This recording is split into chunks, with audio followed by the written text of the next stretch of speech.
বড্ড সুন্দর লাগছে, কান্না মানায় না মোটেও। বলেই অনুজা জড়িয়ে ধরলেন। অনুজাও মাকে জাপটে ধরে ফুপিয়ে কেঁদে উঠল। মায়ের ওপর জামানো অভিমান, অভিযোগ আর চোখের জলে বিসর্জন দিচ্ছে মেয়ে। দুপাশ থেকে আনিশা ইয়াস এসে মা বোনকে জাপটে ধরল। উপস্থিত ফাতিমা বেগমের চোখ দুটোও কখন যেন পানিতে পূর্ণ হয়ে উঠেছিল। কত অল্প বয়সে মেয়েটা বিধবা হয়েছে, স্বামী হারিয়ে কত দুঃখ কষ্টের মধ্যেই না জীবন পার করেছেন আইরিন রহমান। ছোট্ট বোনের বান্ধবীকে নিজের বোনের মতোই তিনি দেখেন। আইরিন রহমানের দিকে তাকালে নিজের বোনের প্রতিচ্ছবি দেখতে পান ফাতিমা বেগম। তাই তো ভাড়াটে হওয়া একমাত্র সত্ত্বেও আইরিন রহমানের সাথে তার দারুণ সখ্যতা। পাশ থেকে মুশফিকা তড়িঘড়ি করে বলে উঠল, চলুন এবার, দেরি হয়ে যাচ্ছে, সব গেস্টরা চলে এসেছেন। আব্বা রাগারাগি করবেন দেরি করলে। আম্মা আন্টি চলুন তো। এমন সময় হুড়মুড়িয়ে ইসরাতের প্রবেশ। সবার দিকে তাকিয়ে লজ্জে পড়ে গেল বেচারি। তাড়াহুড়ো করে আসতে গিয়ে লম্বা ঘেরের গাউনে পা বেঁধে পড়ে যেতে নিয়েছিল সে। ভাগ্যিস এক পুরুষালী হাতের শক্ত বন্ধনে পড়তে গিয়েও পড়ল না। ইসরাত সোজা হয়ে দাঁড়াতে শ্যামবনের সেই শক্ত বন্ধনের পুরুষটার মুখ দেখতে পারল না। সে যেমন দ্রুত এসে পড়ে যাওয়া থেকে বাঁচিয়েছে, তেমনি মিনিটেই নাই হয়ে গেল। ইসরাত সেসব পাত্তা নেওয়া দিয়ে অনুজার ডান হাত মুঠোয় পুড়ে নিয়ে পড়ল। চল, এবার সত্যিই দেরি হয়ে যাবে না হলে। অনুজার অনেক দিন পরে খুব ভালো লাগছে। এক পাশে মা, অপর পাশে বেস্ট ফ্রেন্ড, ননার শাশুড়ি, সবাইকে হাসি খুশি দেখে অনুজার নিজেরও মুখেও হাসি ফুটে উঠল। হাসি মুখে ছাদের দিকে রওনা হলো সে। সেখানে যে তার চুমুখর জামাইটা অপেক্ষা করছে। Excuse me. একগাদা মহিলা গসিপের মধ্যে থেকে মুশফিকার হাত ধরে কিছুটা ফাঁকা জায়গায় নিয়ে এলো আহিত। কোলে তাদের 3 বছরের মেয়ে আরু। মুশফিকা হাতটা ছাড়িয়ে নিয়ে বিরক্তির সহিত বলল, কি হয়েছে আহিদ, এভাবে টেনে নিয়ে আসলে কেন? ওনারা কি ভাবলো? তাতে আমার কি? আমার বউকে আমি যেভাবে ইচ্ছা সেইভাবে আনবো, তাতে ওনাদের কি? তুমি এভাবে কথা বলছো কেন? দূরে দূরে কেন থাকছো? আহিদের নির্বিকার উত্তর। মুশফিকা রেগে গেল আহিদের নির্বিকার উত্তরে। দাঁতে দাঁত চেপে পড়ল, বাড়িতে একটা অনুষ্ঠানের আয়োজন করা হয়েছে, সেখানে আমি সবার সাথে ব্যস্ত থাকবো, সেটাই তো স্বাভাবিক, তাই না? নাকি তোমাকে কোলে করে ঘুরে বেড়াবো? ছি, নাউজুবিল্লাহ, আমাকে কেন কোলে নেবে? দিন দিন এত অশ্লীল হয়ে যাচ্ছ কেন মুশফিকা? মুশফিকা অবাক হয়ে বলল, আমি অশ্লীল হয়ে যাচ্ছি? এত বড় মিথ্যে কথা বলতে থাকলো না তোমার? আহিদ মুশফিকার প্রশ্ন উত্তর না দিয়ে আরুর কানে কানে কি যেন বলো। আরু বাবার কোল থেকে নেমে নানু মনির দিকে হাঁটা ধরলো। আরু যেতেই আহিদ মুশফিকের কাছাকাছি গিয়ে ফিসফিসিয়ে বলল, তুমি যদি চাও তোমাকে কোলে নিয়ে এই রাউন্ড ঘুরিয়ে আনতে পারি। বলো চাও? আমি কিন্তু মাইন্ড করব না। মুশফিকা এক ঝটকায় সরে দাঁড়ালো, বলল, পাগল হয়ে গিয়েছে তুমি, কি বলছো তখন থেকে? পাগল হতে আর বাকি রেখেছো কোথায়? তুমি জানো না তোমাকে এমনি দেখলেই আমার পাগল পাগল লাগে, আর এভাবে সেজে গুজে ঘুরে বেড়াচ্ছ কি জন্য? উফ আল্লাহ, সে কি কথা! ভাইয়ের বিয়েতে অনুষ্ঠান আর আমি সাজবো না, তা কি করে হয়? তাহলে একটা চুমু দিয়ে যাও।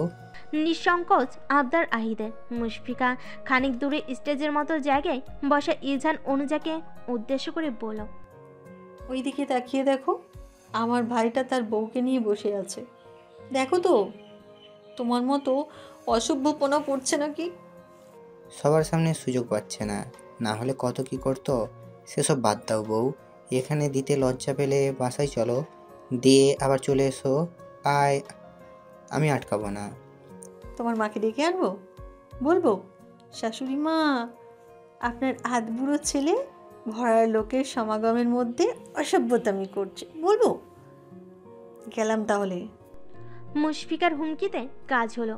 আহিদের হাসি হাসি মুখখানা চুপসে গেল। আহিদ যেতে যেতে বলল, এর শোধ কিন্তু আমি তুলবো মেয়ে, আমাকে ভয় দেখানো? রেডি হও ডিয়ার। আহিদের হুমকিতে মোটো ভয় পেল না মুশফিকা, বরং তার ঠোঁটকোণে মৃদু হাসির রেখা ফুটে উঠল। মানুষ বলে বয়স হলে নাকি বুদ্ধি বাড়ে, আবেগ কমে, বিবেক বাড়ে, অথচ 30 পেরোনো এই যুবক পুরুষটা মুশফিকার কাছে এলে একেবারেই বাচ্চা হয়ে যায়। মুশফিকা তার মানুষটার বাচ্চা মতেই খুশি। সে মনে মনে শতবার কৃতজ্ঞতা প্রকাশ করে আর সে আজিমে থাকা স্রষ্টার প্রতি মৃত্যুর আগ পর্যন্ত মানুষটা একান্ত তার থাকুক। একান্তই নিজের। আকাশ পাতাল ভাবতে ভাবতে মেয়ের কাছে গেল মুশফিকা। মেয়েটাকে একদমই সময় দেওয়া হচ্ছে না। নেহাত মেয়েটি বড্ড শান্ত শীতল স্বভাবের। সৌরভে মাথা উঁচু করে দাঁড়িয়ে থাকা 7 তলার দালানের ছাদে আজ আলো ঝিকিমিকি করছে। রাস্তা দিয়ে হেঁটে যাওয়া যে কোনো পথিকে নজর কাটতে বাধ্য। 2 ইউনিটের বিল্ডিংয়ের ছাদটা বেশ বড়সড় আর খোলামেলা। ছাদের চারপাশের রিলিংয়ে ঢাকা পড়েছে রং বেরঙের চাদোয়ায়। মাথার উপরে ঢেকে দেওয়া সামিয়ানা। বরকনের বসার জন্য ছোট্ট করে স্টেজ করা হয়েছে। চারিপাশে আর্টিফিশিয়াল ফুল দিয়ে সাজানো হয়েছে। ছাদের ডান পাশে খাওয়া দাওয়ার জন্য চেয়ার টেবিলের ব্যবস্থা। কেউ দাঁড়িয়ে গল্প করছে, কেউ বা খাওয়াই ব্যস্ত। আইরিন রহমান মুশফিকার শাশুড়ির সঙ্গে কথা বলছিলেন। হঠাৎ এক প্রতিবেশী একগাল হেসে বলে উঠলেন, ভালো জামাই জুটিয়েছেন আপা। সবই তো ছেলের, একটু অল্প বয়স মেয়েটার, কিন্তু ভালো করেছেন, বিয়ে দিয়ে দিয়েছেন। আইরিন রহমানের বুঝতে বেগ পেতে হলো না মহিলা তাকে হাসি মুখে লোকের সামনে ছোট করতে এসেছে। তবুও তিনি হেসে বলেন, দোয়া করবেন ওদের জন্য। পাশ থেকে আরেক মহিলা বলে উঠল, তা আপা শুনলাম ওদের নাকি আগে থেকেই সম্পর্ক ছিল।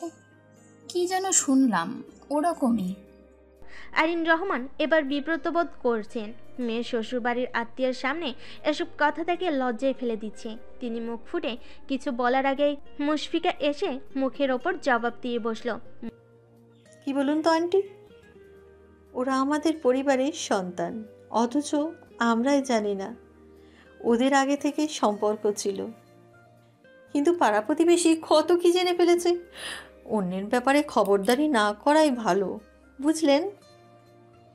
তেলের যা দাম, তাতে আমার মনে হয় অন্যের চরকায় তেল না দিয়ে নিজের চরকায় দেওয়াই ভালো। আপনার মেয়েটা চতুর্থবারের মতো পালি 5মবারের মতো বিয়ের পিঁড়িতে বসেছে। সে বিষয়ে কিছু বলেছি আমরা? মুশফিকার কথায় মহিলা মুখ কালো করে চলে গেলেন, কিছু বলেন না। মুশফিকা আইরিন রহমানের উদ্দেশ্যে বলে, আন্টি, অন্যের কথায় কখনো কান দিবেন না। মেয়ে আপনার, কষ্ট করে বড় করে তুলেছেন আপনি, সেখানে অন্যের নাক গলানো অ্যালাউ করবেন কেন? মনে রাখবেন, আপনার মেয়েকে আপনার মতো কেউ ভালোবাসবে না। ওকে কখনো দূরে ঠেলে দিবেন না। পাশের চেয়ারে বসা 50 পেরোনো পৌরা মহিলা বসা। মুশফিকা তার দিকে এগিয়ে গিয়ে বলেন, আমার চলুন, কিছু মুখে দেবেন।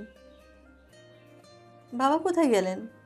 ভদ্র মহিলা বলেন, তোমার শ্বশুর তোমার আব্বার সাথে কোথায় যেন গিয়েছেন। ওনার জন্য চিন্তা করিও না, উনি তোমার আব্বাকে ছাড়া কিচ্ছু খাবেন না, ওনারা একসাথেই খাবে। তাহলে আপনারা সবাই খেয়ে নিন। আন্টি চলুন, আমি আম্মা সবাইকে ডেকে নিয়ে আসি, বেশ রাত হলো। মুশফিকা চলে যেতেই ভদ্রমহিলা আইরিন রহমানকে উদ্দেশ্য করে বলেন, বড্ড ছটফট করে মেয়েটা। 5টা বছর আমার বাড়িতে বউ হয়ে গিয়েছে। আমার কখনো মনে হয় না পরের ঘরের মেয়েকে এনেছি, মনে হয় এ আমার নিজেরই মেয়ে। আইরিন রহমান বলেন, ফাতিমা আপু খুব ভালো, তার মেয়ে তো ভালো না হয়ে পারে। সরি। আবারও গাউনে পা বেঁধে পড়তে নিলে সেই শ্যামবনের হাতটি এসে বাঁচালো ইসরাতকে। নিজেকে সামলে উঠতেই উক্ত কথাটি বলল। এবার সে মানুষটিকে চিনে নিতে ভুল করলো না। চোখের সামনে ভেসে উঠল শান্ত গম্ভীর শ্যামবর্ণের এক নজরকাড়া মুখশ্রী। শ্যামবর্ণের কোনো মানুষকে এতটা সুন্দর লাগতে পারে তার জানা ছিল না। 16 বছরের আবেগী কিশোরী সুন্দর বলতে লম্বা আর ফর্সা রঙের ছেলেদেরই বুঝতো। আজ তার ভুল ভাঙল। অস্পষ্ট স্বরে বলে উঠল, সুন্দর। পাশ থেকে শ্যামলা যুবা পুরুষটি গম্ভীর কণ্ঠে শুধালো, কিছু বললেন? প্রত্যুত্তরে মাথা নাড়ল। অর্থাৎ না। পুনরায় গম্ভীর স্বরে বলতে শোনা গেল, দেখে শুনে চলবেন। এ নিয়ে 2বার পড়তে গিয়ে বেঁচে গেলেন। সবসময় তো আমি থাকবো না। যা পড়তে পারেন না তা পড়েন কেন আপনারা? মেয়ে মানুষের এই এক দোষ, 1 হাত লম্বা পাদুকা না পড়লে যেন চলেই না। সুদর্শন পুরুষের এবারের বলা কথাটি মোটো মধুর শোনালো না ইসরাতের কর্ণকুহুরে। সে ঘাড় কাত করে কাট কণ্ঠে প্রত্যুত্তরে বলল, খোটা দিচ্ছিস? যান, আপনাকে আর ধরতে হবে না, আমি নিজেই নিজেকে সামলাতে পারবো। কথার সমাপ্তি ঘটিয়ে আর দাঁড়ালো না। গট গট শব্দ তুলে অনুজার কাছে গিয়ে মুখ ভোতা করে দাঁড়িয়ে রইল। অন্যদিকে ষোড়শী কিশোরী ইসরাতের রাগের ললিমায় ছেয়ে যাওয়া মুখটা দেখে প্রথমবারের মতো দণ্ডায়মান পুরুষের বুকে চিনচিন ব্যথা শুরু হলো। যুবক মুচকি হেসে বলল, সর্ষি মানেই বিপজ্জনক। ইসরাতকে মন খারাপ করে দাঁড়িয়ে থাকতে দেখে অনুজা চিন্তিত স্বরে শুধালো, কি হয়েছে? কিছু না। ভোতা মুখেই জবাব দিল। বল না কি হয়েছে, না বলে বুঝবো কি করে? ইসরাত প্রত্যুত্তরে বলল, এই যে অফ হোয়াইট রঙের পাঞ্জাবি পরা ছেলেটা। কেন, তোকে কিছু বলেছে? অনুজার পাল্টা প্রশ্নে বিরক্ত হলো ইসরাত। চোখ মুখ কুচকে বলল, পাল্টা প্রশ্ন করছিস কেন? যা জিজ্ঞাসা করছি জানা থাকলে উত্তর দেয়। বুবুর দেবর আইমান। পাশ থেকে এজান জবাব দিল। কিছু হয়েছে? কিছু বলেছে? ফের প্রশ্ন করলো ইজান। ইসরাত বলল, না, সেরকম কিছু হয়নি, রাত তো বেশি হলো, আমি বরং আব্বুকে আসতে বলি, না হলে দেরি হয়ে যাবে। অনুজা বলল, আর কিছুক্ষণ থাকলে হতো না? না, আম্মু বলেছে বেশি রাত না করতে, পরে আবার রাগ করবে। অনুজার কিছু বলল না, মন হয়ে বসে রইল। খেয়ে দিয়ে কিছু কথা অতিথিরা বলে চলে যাচ্ছেন। ঘনিষ্ঠ কিছু আত্মীয় এখনো বসে গল্প করছেন। অনিশা, ইয়াস, মুশফিকার ছোট আরুর সাথে খেলা করছে, দৌড়াদৌড়ি করছে। আইরিন, রহমান সকলের সাথে গল্প করছেন। অনুজা চারপাশটা অবলোকন করছিল। বেশ ভালোই লাগছে মায়ের স্বাভাবিক হাসি মাখা মুখখানা। আব্বু জরুরি একটা কাজ পড়ে যাওয়ায় নিতে আসতে পারছে না, এখন আমি কি করি?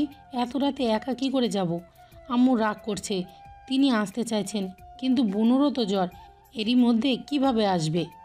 হঠাৎই ইসরাতের কাঁদো কাঁদো কণ্ঠে বলা কথা শুনে অনুজা অবাক স্বরে বলল, তুই এত চিন্তা করছিস কেন? এই বাড়িতে কি মানুষজন কেউ নেই? আন্টিকে নিষেধ কর, বল এনাদের গাড়ি আছে, ইজহানের বাইক আছে, একটাতে গেলেই হবে। অত চিন্তা করিস না, থেকে গেলেই তো হয়। ইসরাত কিছু না বলে ফোনে ব্যস্ত হয়ে পড়ল। অনুজা মুশফিকাকে ডেকে ইসরাতের যাওয়ার কথা বলতে মুশফিকা বলল, চিন্তা করিও না, আমার দেবর গিয়ে যদি দিয়ে আসে কোনো সমস্যা হবে? ও বাইকে করে এসেছে, দেখেছো তো? আইমান ওকে নিয়ে যাবে। অনুজা আইমানের কথা বলতেই ইসরাত কিছুক্ষণ ইতস্তত করে রাজি হলো। আইরিন রহমান বারবার থেকে যেতে বললেন, কিন্তু পরের দিন কোচিং থাকায় আর বাসা থেকে অনুমতি না নিয়ে আসায় ইসরাতকে জোর করতে পারলেন না। বলেন, সাবধানে যেও, বাসায় গিয়ে ফোন করবে, ঠিক আছে? ইসরাত সম্মতি জানিয়ে বলল। ঠিক আছে আন্টি। তারপর এক এক করে সবার থেকে বিদায় নিয়ে বেরিয়ে পড়ল ইসরাত। প্রথমবারের মতো অজানা কোনো পুরুষ মানুষের সাথে বাসায় ফিরছে ইসরাত। মনের মধ্যে কেমন ধুকপুক করছে। সিঁড়ি দিয়ে নিচে নামার রিস্ক নিল না ইসরাত। লিফটে করে নেমে বাইকের পিছনে উঠে বসলো। এর মধ্যে পুরোটা সময় আইমান ছিল নির্লিপ্ত, গম্ভীর। লোক সমাগমের মধ্যে থাকায় শীতের তীব্রতা টের পায়নি ইসরাত। রাস্তায় নামতেই ঠান্ডায় দাঁতের দাঁত লেগে আসছে। বাসা থেকে আসার সময় কোনো গরম কাপড় নিয়ে আসেনি সে। আইমান হয়তো ইসরাতের সমস্যা বুঝেছিল। নিজের গায়ের জ্যাকেট খুলে দিয়ে ইসরাতের উদ্দেশ্যে বলল, নিন, এটা পড়ুন। আপনাদের মেয়েদের কাহিনী বুঝি না, তারা মুখে আটা ময়দা মাখতে ভুল করে না, অথচ শীতের দিনে উষ্ণ কাপড় ছাড়া নির্দ্বিধায় বেরিয়ে পড়ে।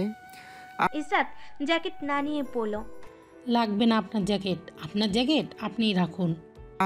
এত রেগে যান কেন মিস? নিন, জ্যাকেট গায়ে দিন, আমি বাইক স্টার্ট দেব, ঠিক করে বসবেন। ইসরাত বিনা বাক্যে ব্যয়ে জ্যাকেট গায়ে দিয়ে শক্ত হয়ে বসে রইল। বাইক কিছু দূর যেতেই মোড় বাঁধল, আর একটু হলেই পড়ে যেত ইসরাত। বাতাসে আইমানের ভাষা ভাষা কথা শোনা গেল, ধরে বসুন, না হলে পড়ে যাবেন। গন্তব্যে পৌঁছে ইসরাত নেমে গেল। আইমান গাড়ি ঘুরিয়ে ইসরাতকে বলল, শুনুন, কথায় কথায় রাগ করবেন না, রেগে গেলে আপনাকে ভয়ঙ্কর সুন্দর লাগে। আর হ্যাঁ, নিজের বাবা ভাইয়ের ছাড়া অন্য কারোর বাইকে উঠবেন না, অন্যের পিঠে আপনার নখে দাগ যেন না লাগে, ঠিক আছে? চলি। ইসরাতকে কিছু বলার সুযোগ না দিয়ে আইমান ঝড়ের গতিতে চলে গেল। ইসরাত অবাক হয়ে কিছুক্ষণ সেদিকে তাকিয়ে থেকে নিজেদের ফ্ল্যাটের দিকে পা বাড়ালো। মুশফিকা শ্বশুর শাশুড়িকে এগিয়ে দিতে এসেছে। বাবু ঘুমিয়ে পড়েছে, তারা আহিদের সাথে যাবে।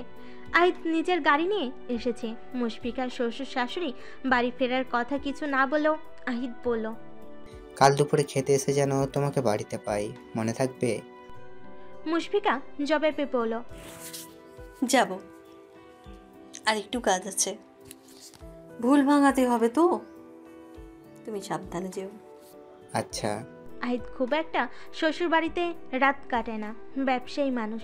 একদিনের অনুপস্থিতিতে হিসাবের গরমিল হয়ে যায়। অনুজার ভাই ইয়াশ ঘুমিয়ে পড়েছে। আনিশার চোখও লাল। গেস্টের বিদায় দিয়ে সবাই ইজানদের বাসায় বসে আছে। আইরিন রহমান, ইজানের মামা, ফুপু, মামি ইজান ইয়াশকে কোলে তুলে নিলেন। অনিশা যাবে না বোনকে ছেড়ে, সে বোনের কাছেই থাকবে। অগত্যা ইজান ঘুমন্ত ছোট্ট শালাকে কাঁধে তুলে নিয়ে আইরিন রহমানকে এগিয়ে দিতে গেল। অনুজা অনিশাকে নিয়ে নিজেদের বিছানায় শুয়ে দিল। যদিও মুশফিকা নিজের কাছে রাখতে চেয়েছিল, কিন্তু অনিশা অনড়, সে বোনের কাছেই ঘুমাবে। ইজানের বৃদ্ধা নানুসহ কাছের কিছু আত্মীয় থেকে গেলেন। সব কিছু গুছিয়ে অনুজা ঘুমাতে এলো, কিন্তু কোথাও ইজানকে দেখল না। পরনে ভারী শাড়ি, গহনার বদলে সুতি কামিজ পরল। ইজানকে না দেখতে পেয়ে বেলকুনিতে গেল। আবিষ্কার করলো ইজান চুপটি করে বসে। অনুজা এগিয়ে গিয়ে শুধালো, রাত তো অনেক হলো, ঘুমাবেন না? আমি কোথায় ঘুমাবো? শালিকা এসে আমার জায়গা দখল করে নিয়েছে, আমি কই ঘুমাবো বলো? কেন, বিছানার জায়গা নেই? আছে বই কি, কিন্তু নিজের বউকে নিয়ে শান্তিতে যদি ঘুমাতেই না পারি তবে কেন ঘুমাতে যাব বলো? অনুজা ইজানের আজব যুক্তিতে হেসে দিয়ে বলল, কিছু করার নেই, শালা শালির এতটুকু অত্যাচার সহ্য করতে হবে। রাতে ভালো ঘুম হয়নি ইসরাতের। বলতে গেলে একটা বিনিদ্র রজনী গিয়েছে। প্রভাতের আলো ফুটতে বিছানা ছাড়ে ইসরাত। ফ্রেশ হয়ে এলোমেলো পায়ে কিচেনে গেল চা বানাতে। চায়ের জন্য চুলায় পানি বসিয়ে মায়ের রুমে একটিবার উকি দিল। নামাজ পড়ছেন তিনি। চা বানানো শেষ হলে চা নিয়ে বেলকনির প্লাস্টিকের হাতল দেওয়া চেয়ারে আরাম করে বসলো ইসরাত। শহরে এখন শীতের তীব্রতা বেশ কম। পাতলা টি শার্টের ওপর চাদর জড়ানো, অর্ধখোলা বেনি, চুল এলোমেলো লাগছে ইসরাতকে। বেবি হেয়ারগুলো কপাল ঘিরে রেখেছে। চোখ বন্ধ করে প্রাণ ভরে ভোরের সতেজ স্নিগ্ধ বাতাস উপভোগ করলো কিছুক্ষণ। কোথায় যেন দু একটা পাখি ডাকছে। গোটা একটা রাত চোখে ঘুম ধরা না দেওয়ায় যে অস্বস্তি, খারাপ লাগেছিল। নিজেকে দিবালোকের সদ্য ফোটা আলোয় মেলে দিয়ে যেন শরীর মন চনমনে হয়ে উঠল ইসরাতের। আইমান নামক মানুষটা তার চোখের ঘুম কেড়ে নিয়েছে। না চাইতেও মানুষটাকে নিয়ে সে ভেবেছে। তার শেষে বলা কথাগুলো ইসরাতের কিশোরী হৃদয়ে দারুণ নাড়া দিয়েছে। এভাবে কেন বলল মানুষটা? দিনের আলো গাঢ় হওয়ার সাথে সাথে ইসরাতের কাপের চা শূন্য হয়ে পড়ল। ইসরাতের মনে হলো প্রকৃতির মাঝে এরকম কিছু সময় কাটালে মন্দ হয় না। কি সুন্দর স্নিগ্ধ ঘেরা সকাল। যিনি এই সুন্দর প্রকৃতি সৃষ্টি করেছেন জগতের সব সৃষ্টি না জানি তিনি কতই সুন্দর। শূন্য দিগন্ত চোখ তুলে চাইল ইসরাত। মেঘমুক্ত এক নীলাভ অন্তরিক্ষ ধরা দিল তার চোখে। প্রকৃতি বিলাস করা শেষ হলে পড়তে বসলে ভালো হয়। হাতে গোনা কটা দিন বাদেই পরীক্ষা, বেকার সময় নষ্ট করা একেবারে ঠিক নয়। তুমি পড়তে বসো, কী খাবে বলো, বানিয়ে দিচ্ছি। পেছন থেকে মায়ের শান্ত স্বরে বলা কথাই ইসরাতের ধ্যান ভাঙল। পিছন ফিরে আবিষ্কার করলো মায়ের সফেদ রঙা হিজাবে আবৃত শ্যামবর্ণের স্নিগ্ধ মুখখানা। হালকা ঠোঁট নড়ছে মায়ের। হাতের দিকে তাকিয়ে দেখল অনবরত তসবি পাঠ করছেন তিনি। সুন্দর প্রকৃতি ও সুন্দর মানুষটার দর্শনে ইসরাতের মন আরও চনমনে হয়ে উঠল। মায়ের উদ্দেশ্যে বলল, যাচ্ছি আম্মু, বুনুর জ্বর সেরেছে?